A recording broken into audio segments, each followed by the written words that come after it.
Welcome to Daily Living with Father Chapin, where we cruise through the Catholic liturgy of the Word, trying to dig out the deeper meanings of Scripture, how they might apply to our daily living.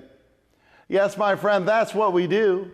We ask ourselves questions along the way, questions like, hey, what do these Gospels have to do with me? That's what I want to know. How can I take these Gospels?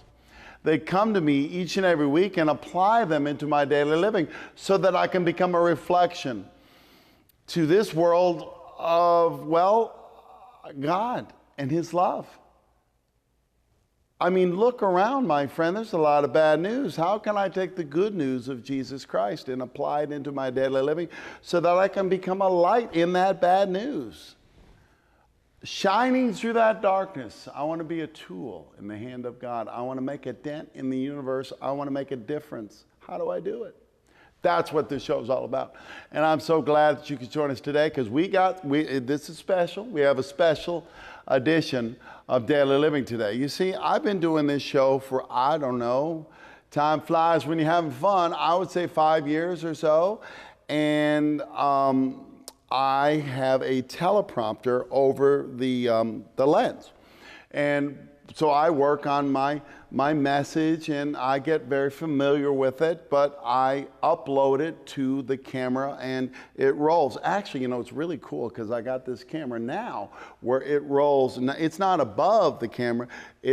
It's below the camera, but there's this angled mirror that projects the words on the actual camera. So you can be looking straight into the lens and seeing the words as they roll. The Deacon Bill rolls the words as opposed to looking up. You know, sometimes you watch it like an award show or something, you'll see the person and they look like a statue, you know, that they're reading from a teleprompter. So anyway, I had the chance or the pleasure, the honor of meeting His Eminence, Cardinal Donald Wuerl. Now, he used to be the Bishop of Pittsburgh, and now he's the Archbishop of D.C. Now, a diocese is a diocese, but an archdiocese is usually a bigger metropolitan, and it's considered to be, I guess, more important to Rome. I'm not exactly sure.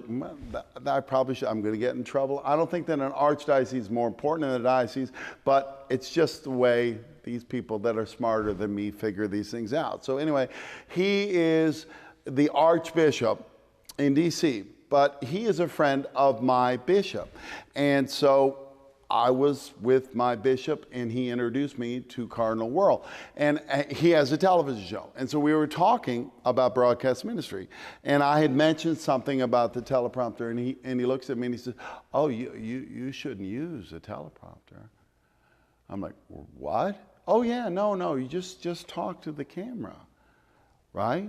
I mean, you can get like a poster board and set it under camera one and like look, you know, kind of like outline like subjects, you know, maybe 6 or 7 different topics, and then just talk into the, and I'm thinking, there's no way.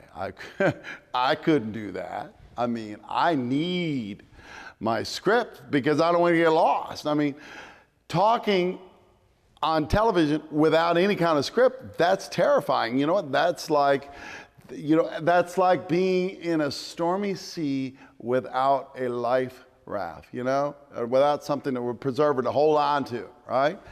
Oh, no, you could do it. I'm like, yeah, sure. Well, anyway, so I never have until today. Today is the first time ever that I have done a show without a teleprompter. And let me tell you why.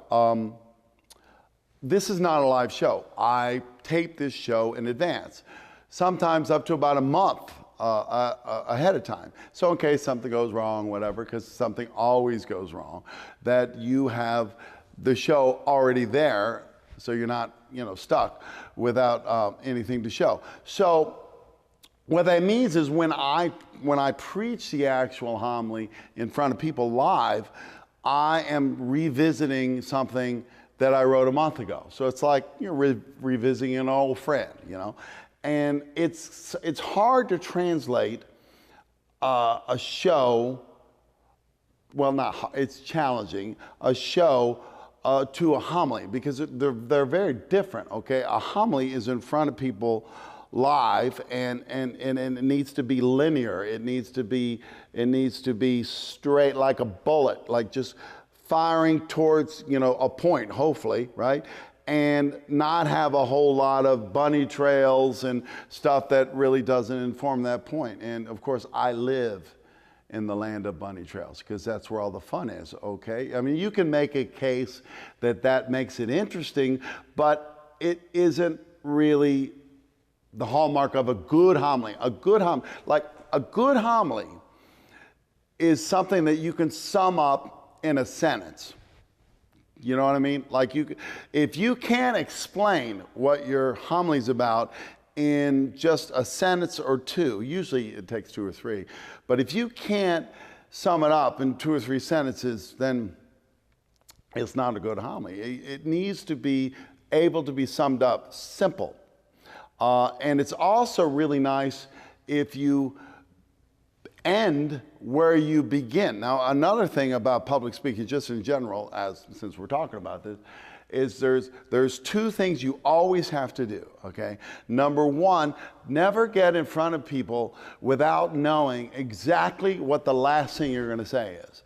And that is because, the plane might catch on fire and you might have to bail out and you have to have some place to land. And there's nothing worse than just talking endlessly, rambling in search of a point and then hoping that something you said will stick and then, okay, I'll end it there. You know what I mean? You don't want to do that. You want to be able to know exactly where you're coming down in case you need to go there quickly. That's number 1. Number 2, and much more important, is when you're going to get in front of somebody to communicate a message, which is what communication is, right? Is to try to stir somebody to do something. You really need to kind of get by yourself in the bathroom or closet or something, and it works. You have to be on your knees to do this, and you have to ask God to show up. Jesus, give me the words. Help me. Jesus, I often say, a donkey brought you into Jerusalem. Surely you can use this ass to bring your word to the world, right? Something like that. Because if you don't make that prayer, it's not that good, because then you start relying on you instead of Jesus, right? So those are the 2 things. But anyway, so this particular homily that I did recently, as I had revisited, I did it at the Vigil Mass, and it was the one about who's the greatest. Where Jesus says, what were you discussing along the way? And nobody said anything, right? Because they had been talking about who was the greatest. And so that was the gospel. So I did the homily at the Vigil that Saturday, and it wasn't bad, but it just wasn't that good. I don't know why. First of all, it didn't have a very good close, and the whole thing was C+. Okay, I'll give it a C+, maybe a B-. All right, but it wasn't my best. So I thought to myself, and I very rarely do this, but Saturday night while I was watching the Notre Dame game, which by the way, we won, and I know that Jesus doesn't care, but the Blessed Mother gets very upset when Notre Dame doesn't win, and we did win, and I rewrote it while I was watching the game. And so in the morning, I woke up and I'm like, this is great. This is really good. And it's funny because the subject matter is, who's the greatest? And here I'm like, this is the greatest homily I ever gave. In fact, I called Bill, my friend. I've got Bill Huff. He's 91. And this guy, he's a freak of nature. I love him. He's so amazing. He's my best friend. And I called him up and said, Bill, because he came to the Vigil, you got to come back. You got to come back because this could possibly be the greatest homily I've ever given, right? So he came.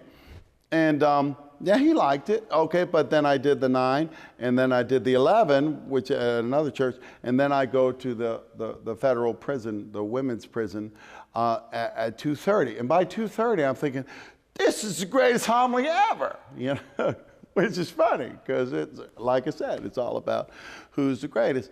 And I thought to myself, it's too bad that I didn't get an opportunity to give this homily the way it is now as opposed to the way it was a month ago. Not to say that a month ago it was terrible, but it's better, right? So I thought, well, maybe what I can do is do a show without a teleprompter, because I know this homily, because I just did it all, I did it 5 times, okay? I'll do it for you. So that's what this special edition is. So what he said, quit yipping about it, and let's visit who is the greatest. Okay, you ready? So you step out there, and I begin the homily with, so what were you discussing along the way? Nothing. I mean, you can, crickets, right? Nobody's saying nothing because these guys are so busted, right? I mean, and I wasn't there. I wasn't there, but I'm betting Peter started it, really, because that's how he rolls, right? Peter, I love me some Peter, right? I can just hear Peter saying, well, he called me Rocky, right? You're the rock upon which I will build the foundation of my church, right? But he also called you Satan, or maybe James might say, well, I was there on top of the mountain of transfiguration. I saw the Shekinah glory of the Lord. I mean, Elijah and Moses showed up, and then I heard from God the Father directly. I mean, I heard the voice of God. I'm the greatest. Or maybe Judas. Well, look, I handle money around here. I'm the guy making all the arrangements. I'm doing all the travel itinerary. Nothing's going to happen without me, right? Isn't that true? Or maybe John would be like, well, I am the beloved, right? I mean, I can just see, I would love to be a fly on that wall, and because Jesus, oh, what were you discussing? And you know what the problem with being the greatest is if you're the greatest, well, then you've made yourself the highest authority in your life. And if you are the highest authority in your life, well, then you don't need God at all, do you? I mean, because you essentially are God, right? And you see, human beings' experience is rather limited, so if you make yourself God, well, it's a rather limiting experience. Now, it's funny, this idea of being God, because it is the absolute root of our sinfulness. It is the foundation of our, ready for the $10 word, concupiscence, okay? Our sin nature comes from this one sin. All sin flows from the mother sin of, I want to be God, right? Isn't that true? And baby Ava, I've talked about baby Ava before. She's 4. Oh, so cute, right? So she's my niece, and I was watching her while Mom went off to do something. And of course, Mom was coming home, so I said, baby Ava, you better pick up those toys, because Mom will come in here and she'll go see that. She's going to be mad at me. You better clean up those toys. And she looked at me. She's so cute, right? She looked at me. She puts her hands on her hips. She goes, you're not the boss of me, right? And I'm thinking, where did she get this? I mean, she's 4. Who taught this girl this? Nobody taught it to her, because it's in her, just as it is in you and as it is in me. We want to be God. We don't want nobody telling us what to do. Nobody. Isn't that true? And you can trace this all the way back to the Garden of Eden. When God says to Adam and Eve, if you eat of this fruit, you will die. Eve says to the serpent, right? Satan in the form of a serpent. God said, well, we can eat all the fruit, but it's just that middle one. We can't eat that one, or we'll die. And Satan says, surely you will die. No, you will be as God. Sounded like a pretty good idea. We know how that all worked out, okay? You can trace this even further back, this idea of we want to be God. I mean, think about it. What's the genesis of sin? What's the big bang of sin? Where did it originate? The very beginning. It originated in a thought in the mind of an angel, and his name was Lucifer. And one day, Lucifer looked around and he said, you know what? I'm pretty great. I'm pretty great. In fact, you know what? I'm the greatest thing that God has ever made. And you know, he was right. He was. And so he decided, I'm going to build my own kingdom, independent of God, outside of God. And he did. And he continues to build that kingdom brick by brick to this day. And you don't have to look too far around to see the evidence of that. What is it that motivates people to, cut people's heads off or burn somebody alive in a cage, but you don't have to go all the way over there to see that. You can see it right here in my little town here in West Virginia. Last week, some boy got in a fight with his girlfriend and shot her in the face, and she's hanging on for life in Roanoke Hospital, ICU. I mean, what drives that? What do you think motivates that? This idea? And you say, well, Father, see, really? Yeah. Oh, yeah. You're talking about the devil now. The devil made me do it. Oh, sure. I thought that was just some collective consciousness dreamed up by old men that want to control me, right? There's really no such thing as sin. Well, my friend, if you have been deceived into that, you have bought into what I consider to be Satan's greatest accomplishment, which is to convince you that he's not there, right? Because you see, if he's not there, then like a child standing in front of a master magician, yes, any trick's going to work on you, okay? If he's not there, then he can distract you 70, 80, or 90 years, and then he wins the war because the battle was never fought at all, right? I believe that there is a consciousness in this world that hates, with a lower lip quivering, vein popping out of the forehead, red in the face kind of hate, everything about God, hates God. I believe that. And the greatest tool that he uses to recruit people for his kingdom is the idea of greatness. Now, don't get me wrong. I'm not saying that greatness is a bad thing, because it's not. Greatness is a gift. It comes from God. We were created to be great.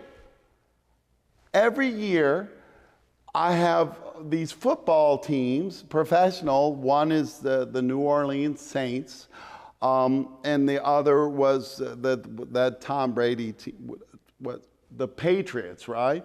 They come and they practice on the field behind my church. Now, these are men who are great at what they do. I mean, they are the great, their whole lives, okay? They have been practicing how to kick the ball or run the ball or pass the ball or block the guy or whatever they do, right? And they have become the greatest in their sport. And that's a wonderful thing, okay? But you see, there's two types of greatness, really. There's Diablo greatness, and then there is God greatness. So let's talk about Diablo greatness first, okay? Diablo greatness is when, to stick with the football analogy, okay? Diablo greatness is when the running back goes up the middle for a 2 or 3 yard run and runs into the end zone and then throws down the ball and starts doing the happy dance, like beating his chest, me, without acknowledging the fact that the offensive tackle blew a hole so big in the defense that Father C could have danced backwards through it, okay? Don't want to even talk about that. Why? Because it's the me channel, brothers. It's me. Diablo greatness begins with a letter, and that letter is I. I did this. I did that. I'm better than him. I'm better than her. I'm better than you, okay?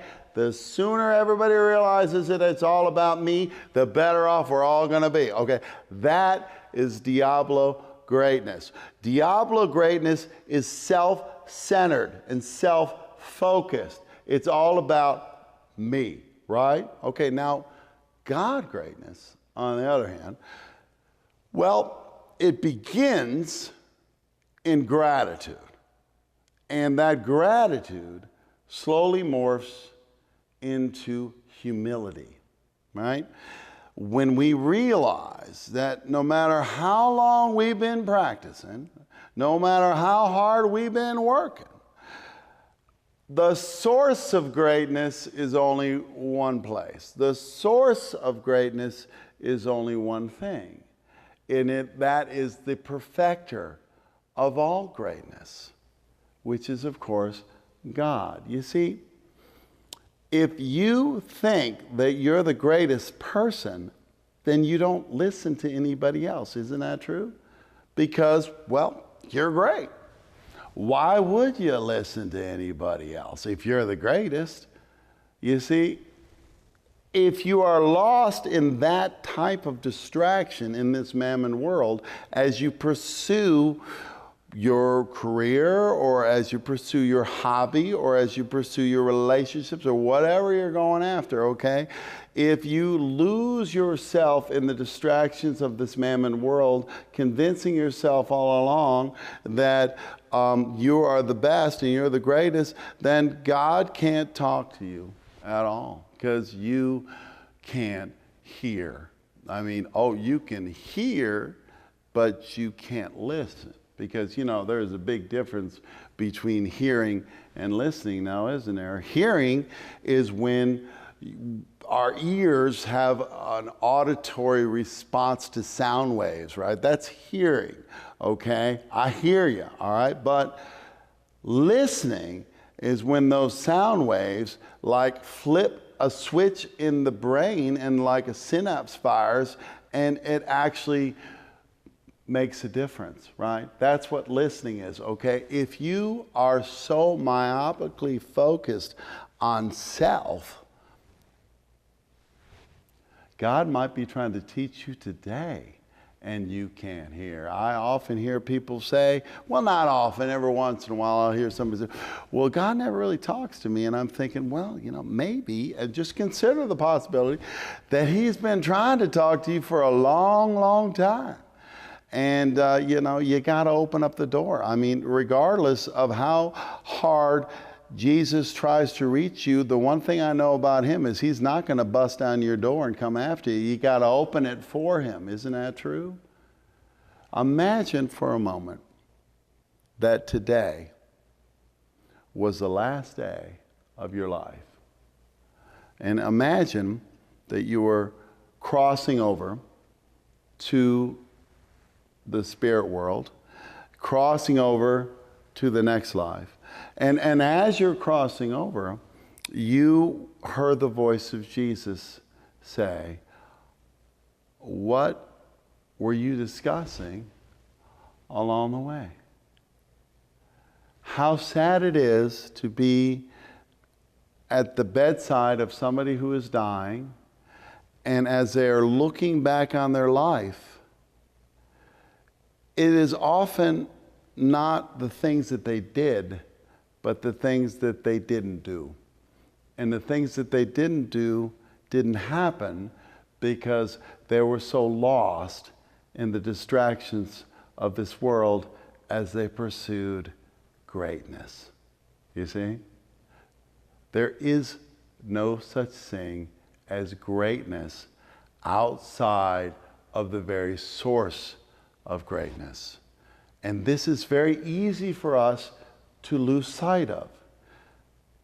This week, let us locate our own gratitude for the things that God has given us, and then let us be opened in a spirit of humility with thanksgiving to hear the voice and direction of the voice that will ultimately lead you home, my friend. Wants to take you, wants to fall in love with you. Hi, this is Father Chapin, host of Daily Living. You know what's amazing? is I'll be in the grocery store or maybe walking down the street and a complete stranger will come up to me and say, I watch your show each and every week. Don't go to church, but I watch your show. And I'm thinking, how powerful is that? And the only way I can reach that person is through media. Now the problem with media is it's very expensive. But if you would like to help me reach that person, please consider a contribution to Daily Living at 325 West Main Street, White Sulphur Springs, 24986. And together, you and I can take the good news to a lost world. Thank you for watching Daily Living with Father Chapin. To help support this television ministry, please send your tax-deductible donations to Daily Living, 325 West Main Street, White Sulphur Springs, West Virginia, 24986. You know, every day in this country, somebody does something nice for somebody else. Today, why don't you let that somebody be you? This is Daily Living. I'm Father Chapin. Hope you can come back next week and we'll do it again. Until then, I hope you let God live in your life. And I bless you in the name of the Father and of the Son and of the Holy Spirit.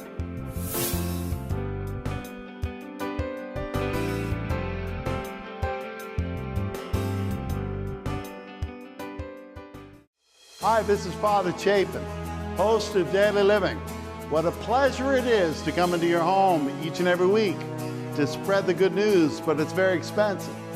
Now, I got good news and bad news. The good news is we got plenty of money. The bad news is still in your pocket. So if you'd like to help the ministry, please send a check to Daily Living at 325 West Main Street, White Sulphur Springs, West Virginia, 24986.